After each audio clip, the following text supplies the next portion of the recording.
अरविंद केजरीवाल यांच्या अटकेच्या निषेधार्थ इंडियाचा शंखनाद 31 मार्च रोजी रामलीला मैदानावर महारॅलीचं आयोजन। इंडिया आघाडीतील सगळे बडे नेते महारॅलीमध्ये सहभागी होणार।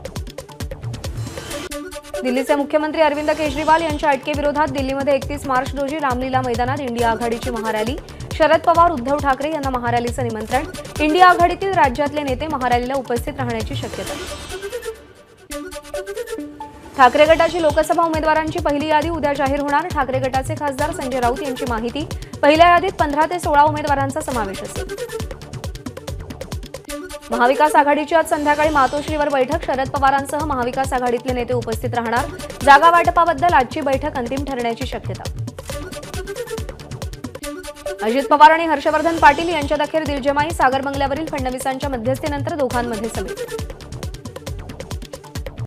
सध्या रोज सुरू असलेली राजकीय चिखलफेक थांबवायला हवी। होळीच्या रंगांसारखं राजकारण हवं।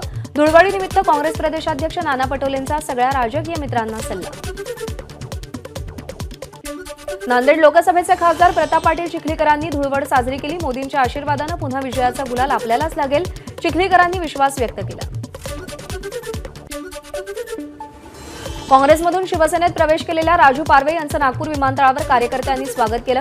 राजू पारवे हे रामटेक लोकसभेतून शिवसेनेचे उमेदवार। रामटेकमध्ये राजू पारवे विरुद्ध काँग्रेसच्या रश्मी बर्वे यांच्यामध्ये लढत। नागपूर जिल्ह्यामध्ये स्थानिक काँग्रेस नेत्यांच्या झुंडशाहीला कंटाळलं होतं, त्यामुळे काँग्रेस पक्ष सोडला। शिवसेनेमध्ये प्रवेश करणाऱ्या राजू पारवे यांनी स्पष्ट केलं, 27 मार्चला नितीन गडकरी यांच्या सोबतच उमेदवारी अर्ज दाखल करणार असल्याची राजू पारवे यांची माहिती। सांगली लोकसभेच्या जागेवरून महाविकास आघाडीमध्ये चाललेल्या राजकारणाची भाजप आमदार गोपीचंद पडळकर यांनी खिल्ली उडवली। संजय काकांच्या विरोधात नेमका कोण पैलवान हे निश्चित नसल्यानं लोकसंभ्रमात। पडळकरांची प्रतिक्रिया। होळीनिमित्त बच्चू कडूंनी कुरळपूर्णा इथल्या घराच्या भिंतीवरती जनतेचे प्रश्न लिहित लक्ष वेधलं। बच्चू कडूंचा निवडणूक आली मुद्द्यावर बोला उपक्रम। बारामती मतदारसंघाचा वाद मिटवण्यासाठी सागर बंगल्यावर उशिरापर्यंत खलबतं। फडणवीस हर्षवर्धन पाटलांमध्ये 2 तास चर्चा। अंतर्गत मतभेद बाजूला ठेवून महायुतीचं काम करा, उपमुख्यमंत्री फडणवीसांचे आदेश।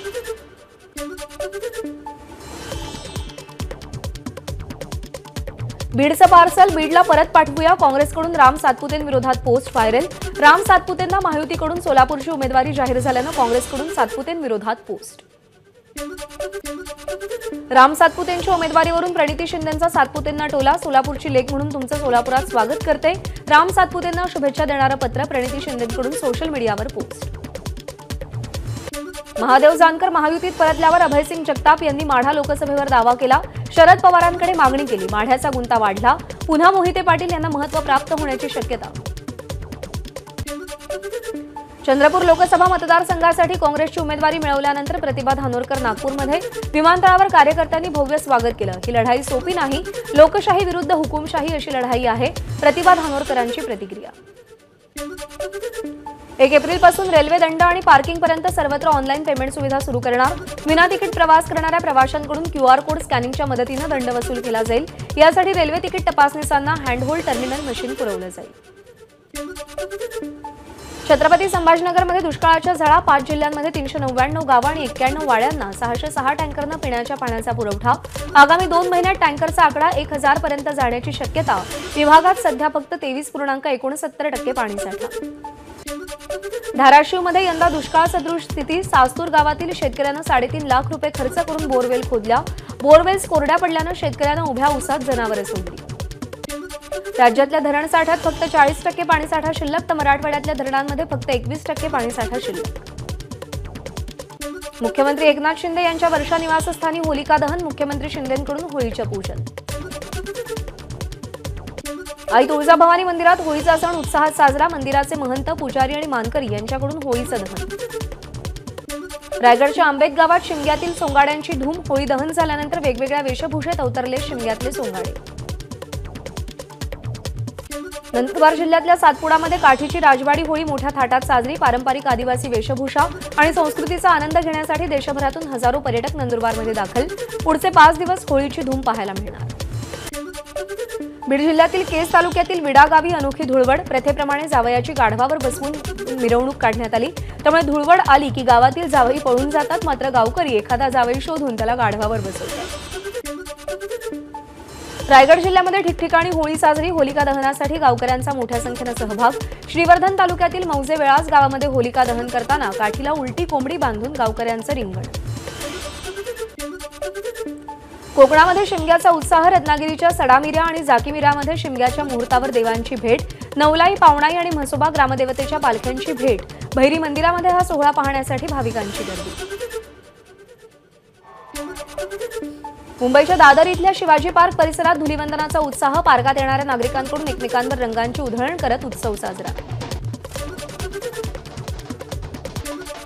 ठाकरे गटाचे आमदार आणि नेते भास्कर जाधव यांनी तुरंबव या आपल्या गावी पालखी नाचवली।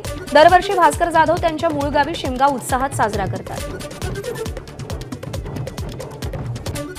भाजप आमदार संजय कुटे यांनी बुलढाण्यातील आदिवासी भागात जाऊन आदिवासी बांधवांसोबत होळी साजरी केली।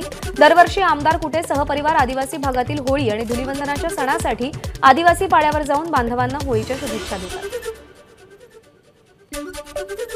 रत्नागिरी जिल्ह्यातील राजापूर तालुक्यातील जवळेथर गावामध्ये आंब्याच्या झाडाची होळी तोडून ती रात्री उशिरा उभी केली जाते। धुलीवंदनाच्या दिवशी पालखी सजवली जाते। या उत्सवात गावातील लहान, थोर आणि महिला उत्साहात सहभागी होतात।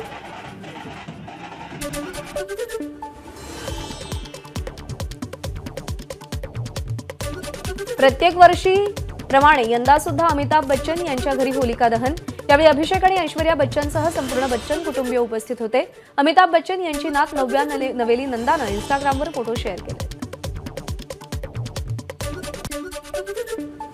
मथुरेतील राधावल्लभ मंदिरात होळीचा उत्साह, मंदिरामध्ये भाविकांची मोठी गर्दी, सर्वत्र रंगांची उधळण।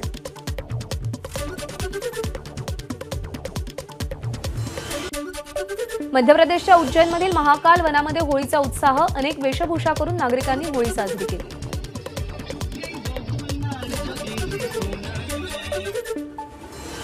होळीनिमित्त अयोध्येतील रामलल्लाची मूर्ती फुलांनी सजली।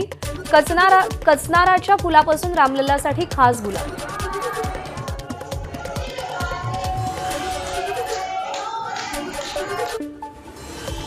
होळीनिमित्त अयोध्येतील रामाच्या दर्शनासाठी भाविकांची गर्दी, लाखो भाविक अयोध्येत दाखल। ओडिशाच्या पुरी समुद्र किनाऱ्यावर होळीच्या शुभेच्छा देणारं वाळूशिल्प साकारण्यात आलं। कलाकार सुदर्शन पटनायक यांची कलाकृती। कौटुंबिक वादातून एका महिलेनं अंगावर पेट्रोल ओतून स्वतःला पेटवून घेतलं। पेटवून घेतलेल्या आईकडे धाव घेतलेल्या 2 मुलींचा भाजून मृत्यू। छत्रपती संभाजीनगरच्या आचल गावातली घटना। व्हॉइस ऑफ खुरासान मासिकातील एका लेखातून भारतीय प्रार्थनास्थळांमध्ये रक्तपात करण्याची ISKPची धमकी। लेखामध्ये भारत आणि तालिबान यांच्यातील संबंधांचाही उल्लेख।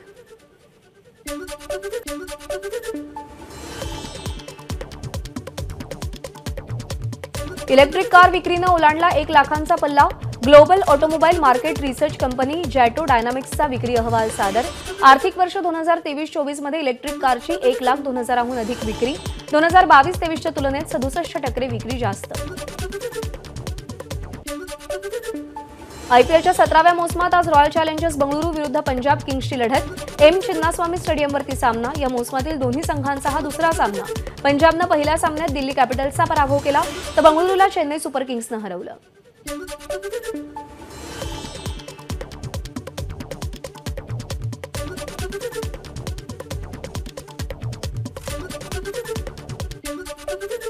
जम्मू काश्मीरमधील दल सरोवराच्या किनाऱ्यावर असलेलं आशियातील सर्वात मोठं ट्युलिप गार्डन पर्यटकांसाठी खुलं करण्यात आलंय। डोंगराळ भागातील 55 हेक्टर क्षेत्रामध्ये हे ट्युलिप गार्डन पसरलंय। दिल्लीतील प्रतिष्ठित JNUमधील विद्यार्थी संघटनांच्या निवडणुकीमध्ये अध्यक्षपदासह 4 जागांवर डाव्या आघाडीचा विजय। 4 वर्षांनंतर JNUमध्ये विद्यार्थी निवडणुका झाल्या। स्वातंत्र्यवीर सावरकर चित्रपटाचा बॉक्स ऑफिसवर धुमाकूळ। चित्रपटाची एकूण कमाई 5 कोटींपेक्षा जास्त।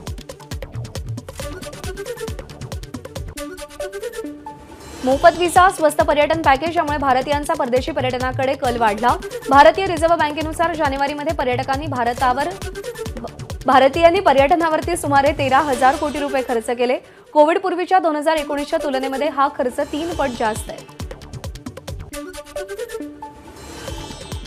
पाकिस्तानचा भारताशी व्यापार संबंध पूर्ववत करण्याचा विचार। पाकिस्तानचे परराष्ट्र मंत्री इशाक दार यांचं सूतोवाच। ऑगस्ट 2019 मध्ये जम्मू काश्मीरमधून कलम 370 हटवल्यानंतर पाकिस्ताननं भारतासोबतचा व्यापार एकतर्फी बंद केला होता। गाझा शहरातील अल कुवैत एड पॉइंटवर भुकेनं व्याकुळ शेकडो पॅलेस्टिनी पीठ घेण्यासाठी रांगेत उभे असताना इस्रायली सैनिकांचा गोळीबार, 19 जणांचा मृत्यू. अमेरिकन मीडिया सीएनएनचं वृत्त. इस्रायलनं मात्र वृत्त फेटाळून लावलं. एबीपी माझा, उघडा डोळे बघा नीट.